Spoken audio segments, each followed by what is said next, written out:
Hello, welcome back to Everywoman.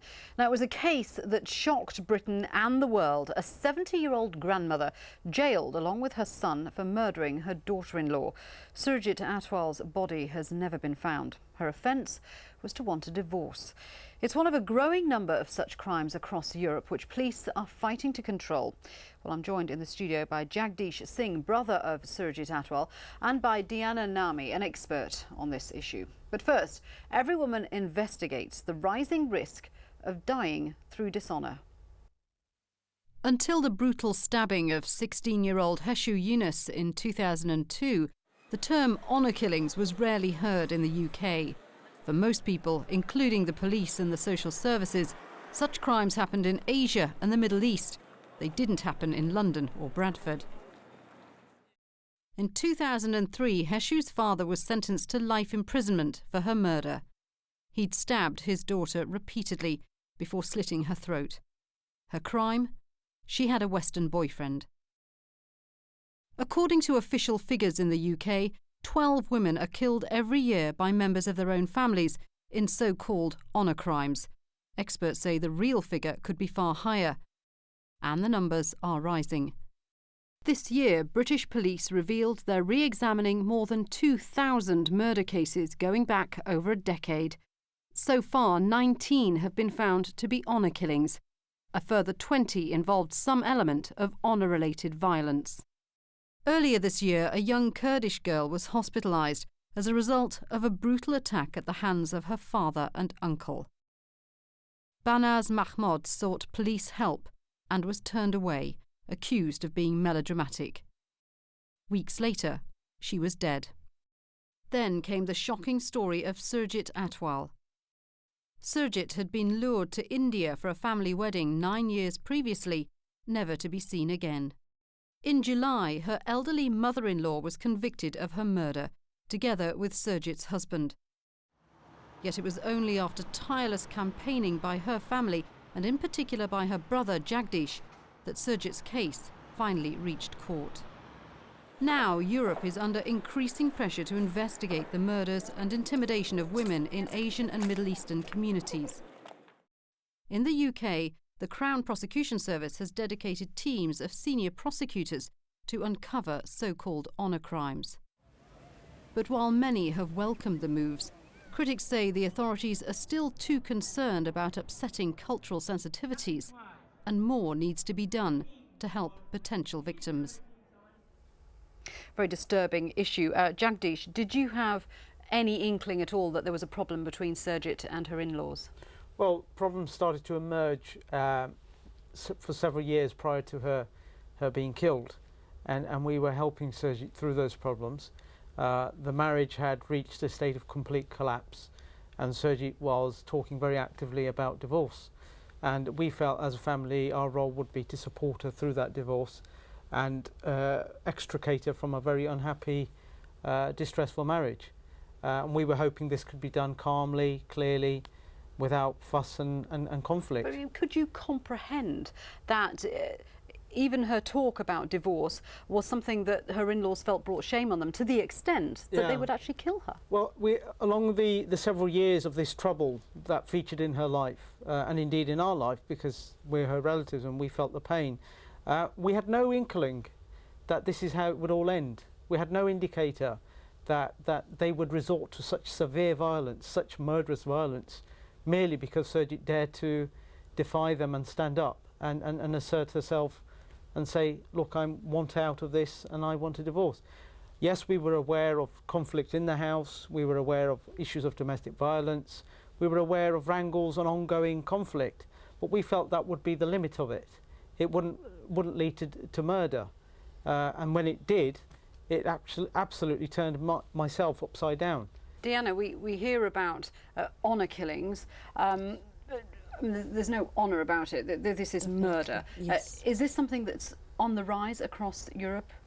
Actually, it's on the rise around the world, including Europe and in the UK too.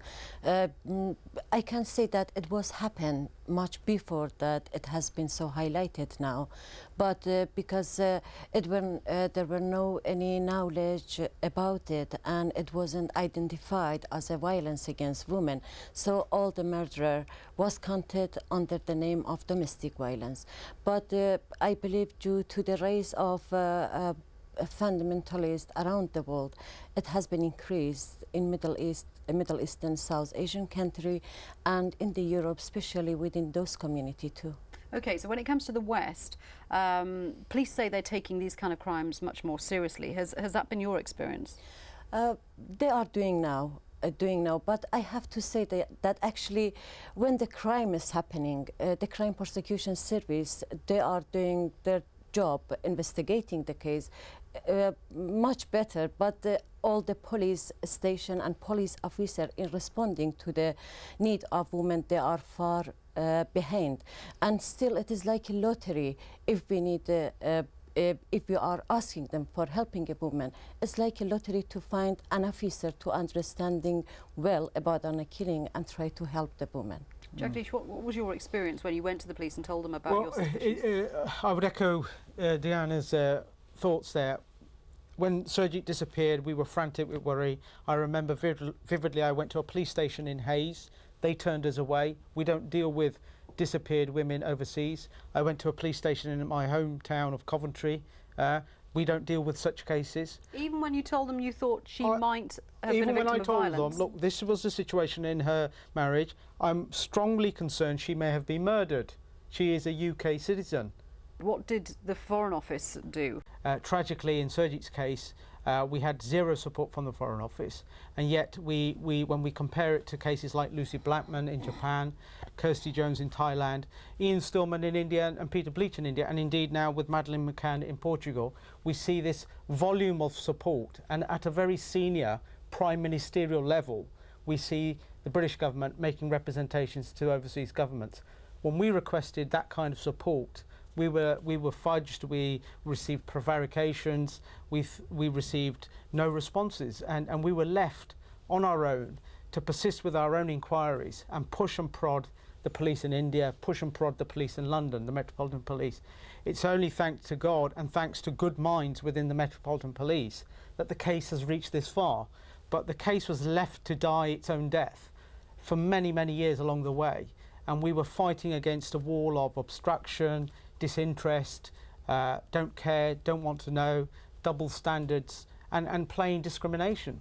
Diana, do you think part of the problem is that British authorities or Western authorities are worried about upsetting sensibilities of ethnic minority communities because they think, oh, that there are cultural differences there and we have to tiptoe around them, when really they should just be treating it like any other crime? I believe that they should treat it like any other crime, and it's one of the most important issue about being entitled for the same rights as a British citizen. I mean, refugees people or immigrants who are living in the UK, they should be entitled for the same rights and before the law. For killing women is a crime. It doesn't matter if it's happened in a Kurdish or Punjabi community. It doesn't matter if it's happened in the British community. It's crime and should be treated. Absolutely. Like but in the minds of these communities, they justify this violence to themselves by saying, well, we have to right a wrong, and indeed in legal systems in some countries, honour killing is seen as acceptable, or at least has mitigating circumstances. Yes. Do you think more should be being done to combat this belief in these communities that this is an acceptable way to behave? Absolutely. The small minority of perpetrators and promoters of this kind of violence, murderous violence, in the name of honour, clearly, to their own minds, they consider it justifiable. And it's a practice that has lingered on for centuries. But in the general community, we need to build confidence, we need to build awareness, we need to inform. And those communities and the good people within those communities need to see, crucially need to see, that the public authorities are on their side. When they get that indifferent, lethargic response, those communities return back to their ranks and just quietly get on with their lives as they are.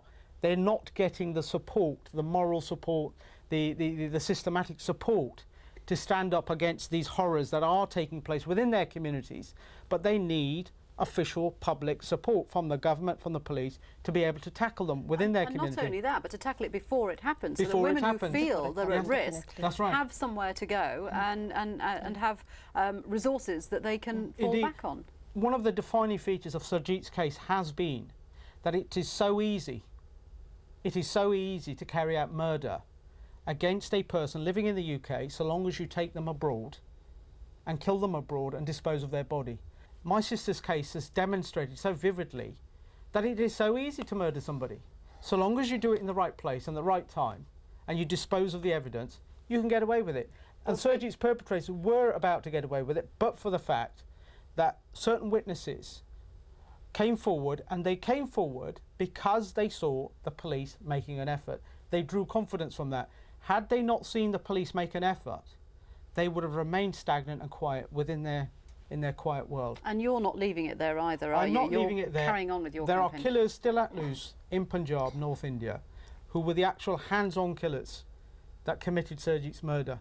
And we are pursuing that further with the cooperation of the Metropolitan Police, and we're calling upon Gordon Brown to show us that he supports these issues, and Surjit's case is a test case, and that he will assist us by making representations to the Indian government about that. Well, we wish you all the best of luck with your campaign, but for the moment, thank you very much indeed for speaking to us, Jagdeesh and Deanna. Thank you. Thank you.